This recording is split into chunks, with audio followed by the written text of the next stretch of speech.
आप बहुत ज्यादा नेगेटिव नहीं है। जैसे कल राजदीप आए थे, राजदीप ने कहा कि अगर मीडिया बटा है उसमें मानक मैं दुकानदार नहीं हूँ। हाँ। क्या बात है भाई। आप जिनका नाम लेकर आए हैं वो मैं बैलेंसवादी नहीं हूँ। इस वक्त भारत का मीडिया भारत के अर्जित लोकतंत्र की हत्या कर रहा है। समझ रहे हो? ये बात तथ्य है, ये सकारात्मक नकारात्मक की बात नहीं है। मैं राजदीप को सिर्फ इसीलिए कोट कर रहा हूँ। वो आप राजदीप को कोट कर दें, मेरे एडिटर रहे हैं, आप किसी को भी कोट कर दें, लेकिन जो मैं अपनी बात कहता हूँ वो मैं बात कहता हूँ और ये पॉजिटिव बात है। हाँ। मैं सवाल मर्डर को आप मर्डर नहीं कहेंगे तो क्या कहेंगे? संविधान के चौथे स्तंभ को संभाले बैठे देश के दिग्गज सच्चे अच्छे पत्रकार रवीश कुमार जी वर्सेस गोदी मीडिया का ये वीडियो है। टाइटल में तो लिखा हुआ है कि रवीश कुमार वर्सेस मानक गुप्ता, पर मैं ये नहीं मानती। पता है क्यों? क्योंकि मानक गुप्ता जी जो सवाल पूछेंगे उसी के जरिए गोदी मीडिया की धज्जियां उड़ा पाएंगे रवीश सर। हे हाय हेलो नमस्ते जी, सत श्री अकाल, अस्सलाम वालेकुम। मैं निधि शर्मा इंडिया से, और हमें ये लगता है कि आने वाले 4 सालों तक ये वीडियो चलता ही रहेगा। बिफोर 2029 इलेक्शंस इस वीडियो को कई मर्तबा देखा जाएगा, क्योंकि मेन स्ट्रीम मीडिया बेहुरमती पर उतर आया है। 1 दशक पहले ही ये पतन शुरू हो गया था और आज तो नाश हो चुका है। सो विद द प्रेयर कि फ्यूचर में ऐसा ना हो, 2029 के बाद ऐसा ना हो, हम इस वीडियो की शुरुआत करते हैं। बिल्कुल सही। नहीं वो ठीक है, मैं सवाल पे आ रहा हूँ। सवाल मेरा ये था, जैसे राजदीप को और बहुत सारे लोगों को भी ऐसा लगता है कि मीडिया के बंटने के लिए दोनों पक्ष जिम्मेदार हैं। कोई बिल्कुल गलत बात है, इसमें कोई संतुलन नहीं है। 90% मीडिया अगर एक तरफ हो जाए तो ये दुकान नहीं चलानी चाहिए कि दोनों तरफ के लोग बट गए। क्यों हिला डाला ना? फिर जो मैंने कार्यक्रम किया है फिर उसमें से आप कमियां निकाल के बताइए, फिर उस पर बात कीजिए। ये चला दीजिए कार्यक्रम और फिर उस पर बात कीजिए कि ये आपने चलाया। अच्छा, ये मत कीजिए कि आपने वो नहीं किया। तो मैं भारत का तो अखबार नहीं हूं भाई कि 300 खबरें लेकर रोज छप जाया करूंगा। मैं तो कोई एक ही करूंगा ना। तो जो एक किया, क्या उसमें संतुलन था नहीं था, उस पर बात कीजिए, फिर ठीक है। ये बड़ी अच्छी बात कही आप। ठीक है, ओके। तो आपकी बातों से ऐसा लगता है कि आप कहते हैं कि सिर्फ मुझे देखिए, एक मैं ही हूं ठीक कर रहा हूं। ये शब्द आपने कहीं भी कभी भी इस शब्द का इस्तेमाल मैंने नहीं कहा है, ना मैंने अपने बारे में। आपने कहा ना टीवी देखना बंद कर दो, मैंने कभी नहीं कहा बंद कर दो, लेकिन मुझे देखो। अच्छा, मैंने कभी नहीं कहा। भारत की जनता को, ये आप लिख लें, क्योंकि हम सब की नौकरियां हैं ना, हम उसी को डिफेंड कर रहे हैं ना, वो हम करते रहे हैं, ठीक है। भारत की जनता को अब इस देश को बेहतर करना होगा तो सबसे पहले उसे इस देश की मीडिया से लड़ना पड़ेगा। सही पकड़े हैं। लड़ने का मतलब पत्थर चलाने की बात नहीं कह रहा हूं। जनता का बहुत से होता है, अगर वो होगा तो कंटेंट में बदलाव होगा। अभी देश बहुत गरीबी से, बहुत समस्याओं से गुजर रहा है, उस पर बात करने की जरूरत है। बेशक उस पर बहुत बात करने की जरूरत है। और जब हम बात करेंगे तो मौजूदा सत्ता से ही हम बहुत अच्छा काम करा सकते हैं, बहुत अच्छा काम करा सकते हैं, ठीक है ना। और लोगों की जिंदगी में राहत मिलेगी। बात तो सही है। जब मैं नौकरी सीरीज कर रहा था, आप कभी जिंदगी में नहीं कर पाएंगे, दुनिया का कोई प्राइम टाइम का एंकर 8 महीना जो नौकरी सीरीज नहीं कर पाएगा कहीं भी। आप इतिहास हो कहीं टेलीविजन के इतिहास में, अब टेलीविजन का इतिहास 100 साल से ज्यादा, मुझे बता दीजिए, बताइए आपने कभी किसी प्राइम टाइम को, सुकेश आप बता सकते हैं कि कभी देखा है नौकरी सीरीज करते हुए? 1 लाख से ज्यादा लोगों को लेटर मिला। वो कौन लोग थे? सारे मोदी के सपोर्टर थे। ये गड़बड़ है बाबा। और वो जब आए तो उन्होंने कहा कि ये मीडिया बिक गया है, हम आपके पास आए हैं। उन्होंने मुझसे झूठ नहीं बोला, उन्होंने कहा हम मोदी जी के सपोर्टर हैं, लेकिन हम चाहते हैं आप मेरी आवाज उठाएं। मैंने कहा आपकी कहानी सही होनी चाहिए, बस किसके सपोर्टर है, मेरा उसमें बिजनेस नहीं है। ओके, बस एक चीज और है, जैसे आपने कहा कि आपको 1 मिलियन लोग देखते हैं, वाकई आपकी बहुत फैन फॉलोइंग है, बहुत लोग। अब तो अरे कहना क्या चाहते हो? Tens of million. लेकिन बाकी लोगों को आप डिसमिस क्यों कर रहे हैं? उनको भी उसी यूट्यूब पर मिलियंस ऑफ मिलियंस आप तुलना कर लीजिए। नहीं, तुलना नहीं, वैसे बता जरूर उनको। मैंने ये भी कहा कि सारी दुनिया मुझे नहीं देखेगी। नहीं, आपने कहा ना टीआरपी आती है तो वो गलत है, हाँ, उसको नहीं मानते, पर यूट्यूब पे उसी प्लेटफॉर्म मैंने उसको एक उदाहरण दिया है कि ऐसा नहीं है कि लोग मुझे नहीं देखते, ठीक है। ऐसा नहीं है कि लोग मुझे नहीं देखते, मुझे भी देखते हैं। यही नहीं, अभी और सुनिए। और मैंने संदीप से ये भी कहा कि और ये कभी भी मुमकिन नहीं होगा कि सारे लोग मुझे देखें, हो ही नहीं सकता, और ऐसा होना भी नहीं चाहिए। हर दर्शक को कम से कम 3-4 मल्टीपल सोर्सेज जाकर देखने चाहिए। आज के समय में अगर आप दर्शक हैं सूचना को महत्व देते हैं तो कम से कम 3-4 सोर्सेस को देखिए, अगर आप देख रहे हैं तो। और आप क्या देख रहे हैं इसका फैसला गंभीरता से करना पड़ेगा आपको। आप इस तरह से मजाक नहीं कर सकते। टीवी देखना कोई फुटबॉल देखना नहीं है। गजब बेइज्जती है। फुटबॉल कहीं ज्यादा जिम्मेदारी से देखते हैं। आप उस टीम को देखते हैं जो वाकई खेल रही होती है। अंत में आप देखते देखते वहां ट्रांसफॉर्म कर जाते हैं ना। आपका लेना देना तो है नहीं ब्राजील की टीम से, लेकिन आप क्यों उसमें ट्रांसफॉर्म कर जाते हैं। हमारे यहाँ मनोरंजन भारती 4 क्लबों का नाम लेते रहते हैं कि ये बहुत अच्छा खेला, वो खेला, तो उनके गांव के तो खिलाड़ी हैं नहीं वो लोग। तो इसका मतलब है कि वो खेल में चले गए, अब उस खेल का वो मजा लेने लगे हैं उसको लेके। तो हमें वो चीज देखना चाहिए। 7 करोड़।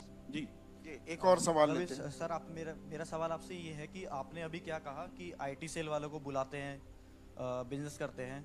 तो सर जैसे आईटी सेल वाले अगर गलत अफवाह फैला रहे हैं तो कहीं ना कहीं कन्हैया कुमार भी जो जिस पर देशद्रोह का आरोप लगा है उसको बुलाकर भी टीवी वाले गलत करते हैं। दूसरा सवाल ये है कि आप जब आते हैं गोदी मीडिया की बात करते हैं तो जैसे मानक सर ने कहा कि दोनों तरफ मीडिया बटा हुआ है।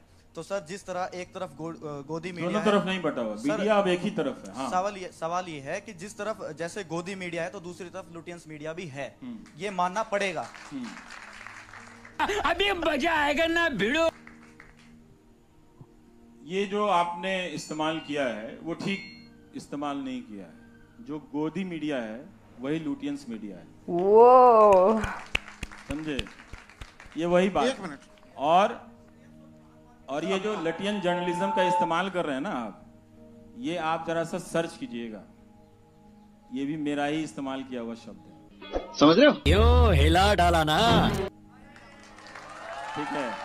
और मेरे दोस्तों से पूछ लीजिए कि पार्लियामेंट में खड़ा होकर मैं बोलता था कि ये लाल पत्थर पत्रकारिता है, यहां से निकल के वहां से लेके बाइट ले लो, इजी जर्नलिज्म है, लेजी जर्नलिज्म है। तो इसलिए आपने कन्हैया कुमार का उदाहरण दिया, 2 साल हो गए हैं, उस वीडियो का भी कुछ पता नहीं है। ठीक है, अब मुकदमा आ रहा है तो आप आरोप पे कह रहे हैं कि उसको कर देंगे। And now he is free. तो वो बुलाया गया था, आप टीवी वालों से पूछिए क्यों बुलाया गया था। उसलिए बुलाया गया था उसका पक्ष जानने के लिए। कोई तरीका है भीख मांगने का? ठीक है, उसका पक्ष जानने के लिए। अगर कोई नारा लगा देने से, इस देश में सुप्रीम कोर्ट का कानून भी तो है, देश का कानून भी है, वो देशद्रोही नहीं हो जाता। वो नहीं होता तब भी लोग उसको देशद्रोही कह रहे हैं। नहीं, यहाँ पर भी रवीश एक और दिक्कत हो गई है। ये देशद्रोह, राजद्रोह और देशद्रोह में फर्क ही मिट गया है। आप सरकार के खिलाफ आवाज उठाएं, राजद्रोह कर रहे हैं, आप देशद्रोह नहीं कर रहे हैं, पर ये अंतर मिट चुका है आज की तारीख में। मतलब अब तो आज का अगर माहौल होता तो लोग इमरजेंसी के समय सुप्रीम कोर्ट जिस तरह से झुक गया था उसकी आलोचना ही नहीं कर पाते। आज का अगर माहौल होता तो, लेकिन तब आलोचना हुई थी। खन्ना साहब एक जज थे जो खड़े हुए, तो उनका इतिहास में नाम है ना, इसीलिए चीफ जस्टिस नहीं बन पाए, इसीलिए चीफ जस्टिस नहीं बन पाए क्योंकि वो खड़े इसलिए नहीं बन पाए। हाँ। लेकिन तब लोगों की निगाह थी कि सुप्रीम कोर्ट में कुछ गलत हुआ है, और आज जनता चली आती है कि आप क्यों बोल रहे हैं। तो जब सोशल ऑर्डर खत्म हो जाएगा दोस्त, तो फिर आप एक जर्नलिस्ट के रूप में परफॉर्म नहीं कर पाओगे। ये बड़ी अच्छी बात कही आप। एक और सवाल लेते हैं जी।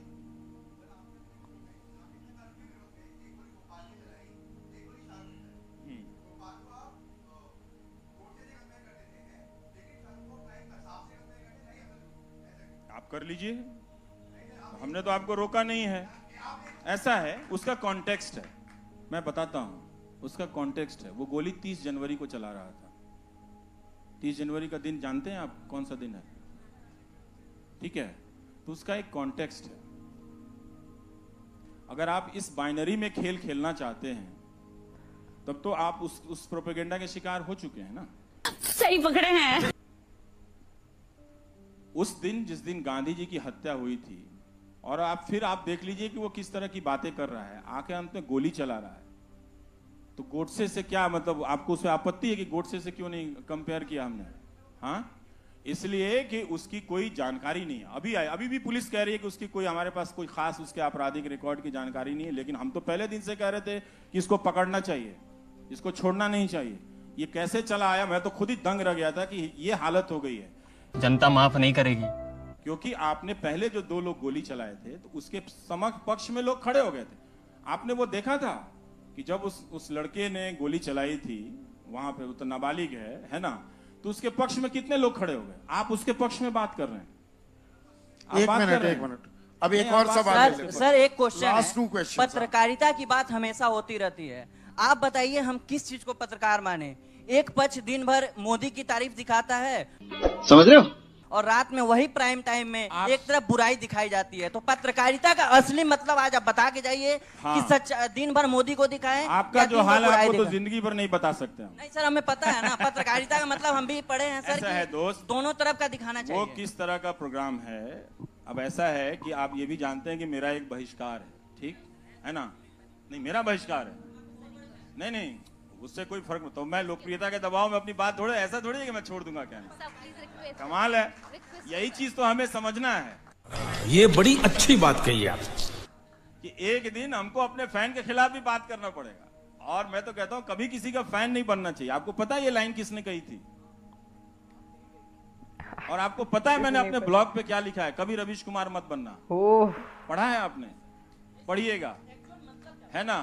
हाँ, एक्चुअल मतलब क्या होता है, न्यूज का क्या मतलब होता है, एनालिसिस का क्या मतलब होता है। हमने कहा ना कि आप वहां तुलना कर रहे हैं, आपने ये नहीं बताया कि वहां कौन सा प्रोग्राम चल रहा था, यहाँ कौन सा प्रोग्राम चल रहा था। अरे देवा, ये गड़बड़ है बाबा।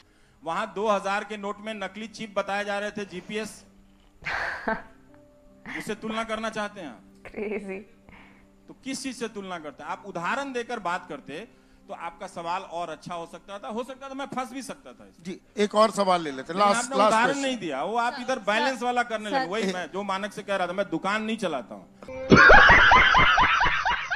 मैं अपना करता हूं। तो अगर आपको मुझसे सवाल पूछना है तो मेरे शो पे रिसर्च कीजिए। क्या मेरा शो आलोचनाओं से परे है?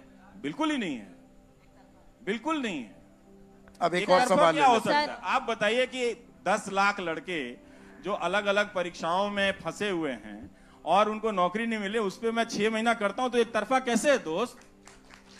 आखिरी सवाल रवीश, आपके गांव कस्बे जहां से आप आए हैं, यूनिवर्सिटियां बर्बाद हो गई हैं, अगर मैं 30 दिन उस पर करता हूं तो उसमें क्या एक तरफा है? किस चीज का एक तरफा है? बड़ी अच्छी बात कही आप।